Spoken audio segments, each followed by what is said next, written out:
let's move on to the next manager, and that is the man himself, Zinedine Zidane, one of my favorite ever players. Absolute brilliant player, and a good manager as well, Rob. It's very unlikely that you have a player that's so good, yet who's also a very good manager as well. But let's talk about Zidane, because Zidane came out at the top in your polls. You only had four options on your poll. You had Conte, who came out 23%. Zidane was 41%, so nearly half of the voters. And there's quite a few voters, 1,300. And then Rogers was 20%, and then Stick with Ollie was 15. A lot of talk about Ten Hag, guys. I'm a big fan of Ten Hag. We'll do a separate show on Ten Hag, because I think he's a fantastic manager. We don't have time to discuss him today. Just drop in the comments who you'd like us to do separate videos on, and we'll most certainly try and get that done for you. And thanks for all the comments as well. Hit the like button, hit the subscribe button. We're 205 live viewers right now, which is fantastic for us. So, Rob, talking about Zidane, now he plays 4-3-3. As you can see here, obviously his trophy cabinet speaks for himself. Champions League's coming out of his ears. But I kind of want to, I'll start with you. Let's talk about what he did when he won those trophies. And then I also want to talk about what he did, in that last season at Real Madrid, because the team wasn't as strong, and he did have to implement quite a few, innovative, sort of maybe unorthodox tactics to cope with that.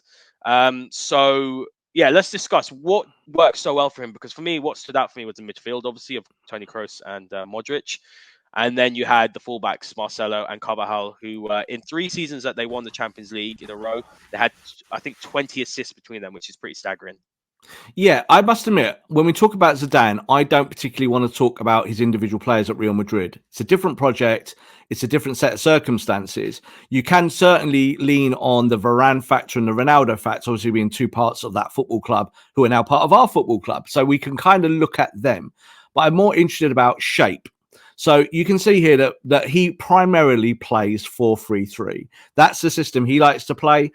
He does tweak it, like you mentioned there. There's kind of maybe individual man jobs within the team that people might do. But again, I think that's not massively interesting about whether he gets the job or not and what he does with Man United. So Varane would obviously play there in the back four. That's a kind of given. But I think he's looking at the Ronaldo factor. What would he do with Cristiano Ronaldo? So if he was playing a 4-3-3 at Manchester United in the Premier League, and I said this again before about what the Premier League press looks like compared to, say, the La Liga press or kind of the Ligue 1 press or the Serie A press, it is different. How would you use Ronaldo? And when you look at this system, it kind of hints towards what you might see. So Zidane is a coach who's won 3 Champions Leagues. I think he's won 2 La Ligas as well. He has won plenty of trophies. That's not really the issue. It's about, could he make Manchester United squad work with what it's got? I think the answer to that is yes. And is he a big enough character to maybe do something with Ronaldo that maybe Ole isn't? I think, again, the answer is yes. You could see Ronaldo playing to the side of a central striker in a 4-3-3, but then Ronaldo was going to have to do a little bit more work than what we see. So if Ronaldo's at the club a year or 2, okay, you'd like a manager to last longer than that. But now how do you get Man United winning again? And I think 4-3-3 is an option, but it might not always be Cristiano-centric, and that is another issue. Like when you look at that front three there, this is a Champions League winning front three. Gareth Bale, Benzema, who's still banging in the goals at Real Madrid today, and Cristiano Ronaldo. It's a great front three, but do you know what? Manchester United's probably best front three in a 4-3-3 probably would be Rashford, Sancho, and then someone else as the striker, probably Mason Greenwood. So is that something that Zidane would come in and say, yeah, I'm going to forsake stars. I'm not going to play players. What am I going to do?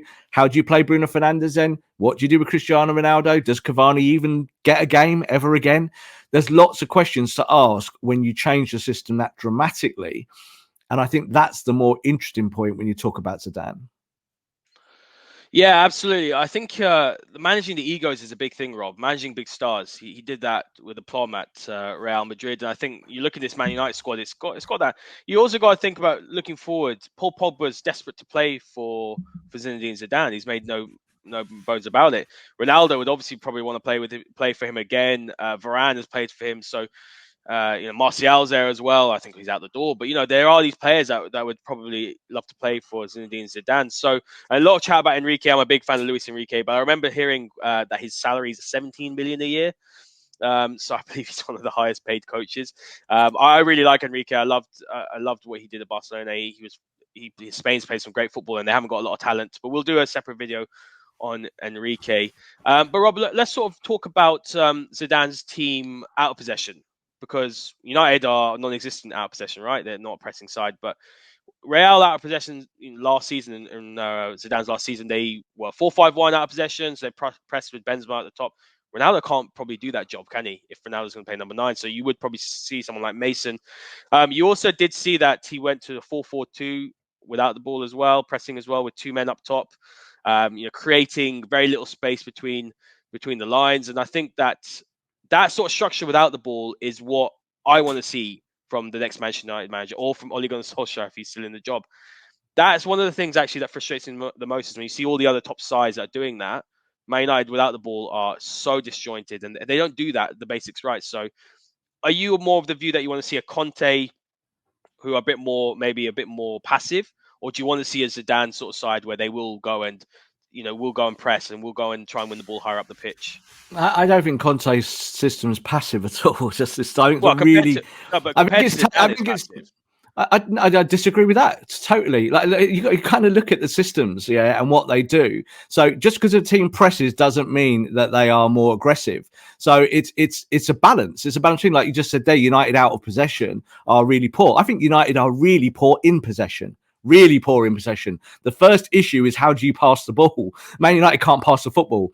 Out of possession comes because they can't keep the ball, because then they're out of possession because they've lost it. So for me, I want a coach. If you had a coach to come in, whether it be Conte or Zidane or anyone, first of all, Man United need to be able to keep the ball. Man United need to pass the ball. Forget about being out of possession, first of all, because you only don't have possession when you lose the ball. So I look at Zidane and I look at Conte. I think both of their systems allow you to keep the ball better. So this is where Ole's 4-2-3-1 does not allow you to keep long periods of possession. Now, United had possession against Everton for an hour and were pretty good. I thought that that was the best they've been all season long. Good performance. But then possession needs to transition into goals. And in that day, United couldn't do those two bits and put them together. So I think it's a little bit of a fallacy. Like, I know you mentioned at the top of the show about what Gary Neville said about how bad Man United are out of possession. Well, being out of possession is one thing, but it's what you do with the ball. That counts more than anything. And the problem for United at the moment is that when the ball is at the feet, they are just bad. So the next coach, whoever that might be, whenever that happens, needs to come in and coach these players to keep the ball, to be aggressive with the ball, to actually get through the lines and be able to pass through. You saw Leicester yesterday be able to pass right through Man United with just 2 or 3 quick passes, absolutely carved the team in half. And that comes from a mindset, comes from up here. You play football up here. It's not about running around to be in position, because I'm telling you, McFred do that work. They actually, out of possession, go and do all the dog's work, the stuff I talk about every week. So that's not the problem for Man United. The problem is how do I get the ball from where Varane is on a football pitch? Both is a problem, though, with and without possession. Yeah, it is, but it's a systematic problem, so it's in order, Haider. So you've got to look at it in order. The first problem is, what do I do with the ball, not what do I do when I haven't got the ball. So this is the thing, is that with United, the issue always stems from poor, slow passing in transition. So the goal yesterday, the Harry Maguire one, the first one, comes from United once again playing the ball around along the back line, slowly, cumbersomely, and it happens all the time. That comes from coaching.